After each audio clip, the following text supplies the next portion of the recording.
Plates were prepared as described in the lab outline and demonstrated in the previous video. To recap, E. coli was spread on agar plates divided into 4 sections, and then discs were placed in the center of each section. These 4 discs were a positive control streptomycin disc, a negative control blank disc dipped in sterile water, a treatment disc dipped in GAR1 solution, and a second treatment disc dipped in GAR2 solution, which is half the concentration of GAR1. The plates were then placed in a 37-degree incubator overnight to allow the bacteria to grow. Let's take a look at the results of this experiment. First, wash your hands and then wipe down your bench with 70% ethanol.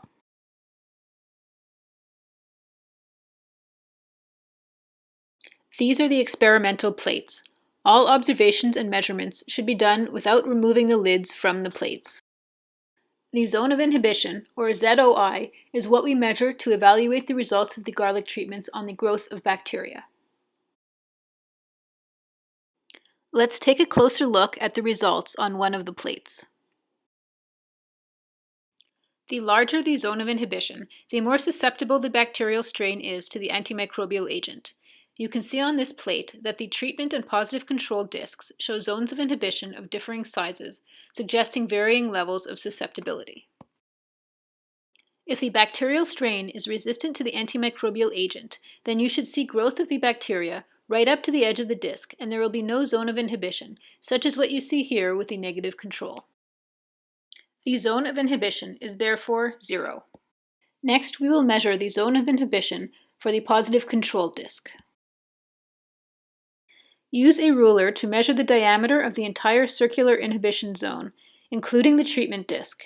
Measurements are recorded in millimeters. The zone of inhibition for the streptomycin disc is 20 millimeters. The next measurement to take will be for the GAR1 treatment. On this plate, the zone of inhibition for GAR1 is 20 millimeters. Moving on to GAR2, the zone of inhibition for GAR2 is 15 millimeters. If you encounter a zone of inhibition that is a weird shape, take the average of the widest and narrowest parts of the shape that still include the treatment disc. Make sure to record all measurements as they are taken. For this lab, you will be given data to use for the completion of the worksheet. Based on the measured diameter of the zone of inhibition, the bacterial response can be divided into 3 categories: resistant, intermediate, or susceptible.